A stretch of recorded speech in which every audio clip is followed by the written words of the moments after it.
ایک غیر مسلم عورت جب بھی اپنے گھر کی صفائی ستھرائی کرتی تو جتنا بھی کوڑا کرکٹ جمع ہوتا وہ سارے کا سارا کوڑا کرکٹ چوری چھپے اپنی ہمسائی مسلمان عورت کے گھر کے سامنے پھینک جاتی تاکہ اسے لڑائی کا موقع مل سکے۔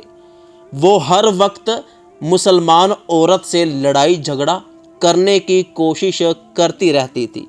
وہ مسلمان عورت ایک سکول ٹیچر تھی۔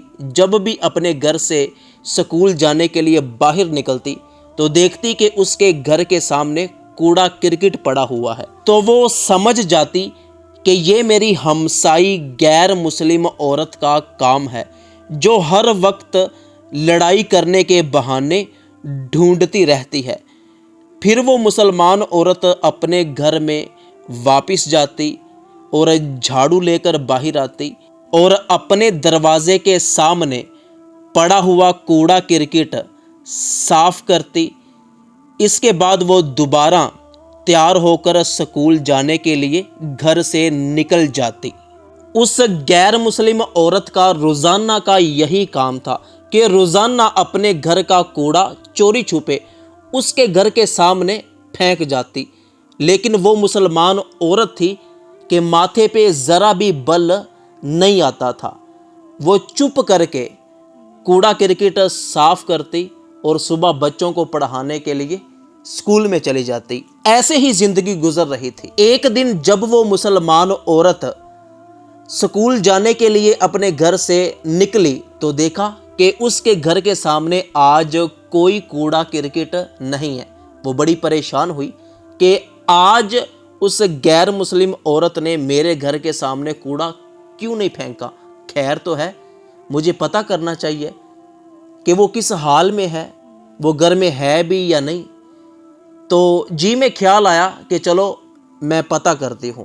وہ مسلمان عورت اس غیر مسلم عورت کے گھر کے دروازے کے پاس آئی، دروازہ 3 مرتبہ کھٹکھٹایا لیکن کسی نے دروازہ نہ کھولا۔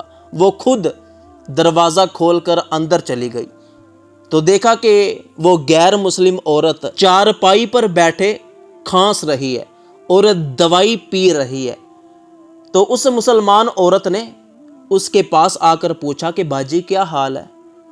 تو اس غیر مسلم عورت نے جواب دیا کہ سخت بیماری ہے، ایک پل بھی سکون نہیں ہے۔ تو اس مسلمان عورت نے اس کے گھر میں دیکھا تو کوڑا کرکٹ یوں ہی بکھرا پڑا تھا۔ وہ مسلمان عورت اٹھ کر اس کے گھر کی صفائی کرنے لگی۔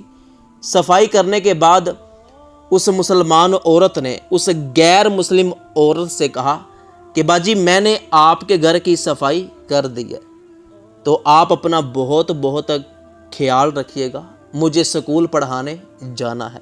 اس غیر مسلم عورت نے مسلمان عورت کا ہاتھ پکڑ لیا اور کہنے لگی کہ میں تو تمہیں تنگ کرتی تھی، بات بات پر لڑائی کرتی تھی، لیکن تم نے یہ کیا کیا؟ میں بیمار ہوں، میرا آ کر حال پوچھا اور میرے گھر کی صفائی بھی کر دی، تم کیسی عورت ہو؟ اس مسلمان عورت نے جواب دیا کہ تم میری ہمسائی ہو اور ہمسائے کا خیال رکھنا یہ ہم مسلمانوں کی ذمہ داری ہے، یہی اسلام نے ہمیں سکھایا ہے، اس لیے میں تمہارے گھر میں آ گئی اور تمہارا حال بھی پوچھا، تمہارے گھر کی صفائی بھی کر دی۔ پھر وہ غیر مسلم عورت اپنی ہمسائی مسلمان عورت سے معافی مانگنے لگی کہ مجھے معاف کر دو، میں نے تمہارے ساتھ غلط کیا اور آج کے بعد میں تمہارے ساتھ کبھی بھی لڑائی جھگڑا نہیں کروں گی۔ اور کچھ عرصے بعد وہ عورت مسلمان ہو گئی۔ تو دوستو یہ آپ کا اچھا اخلاق ہے جو کسی کی زندگی بدل سکتا ہے۔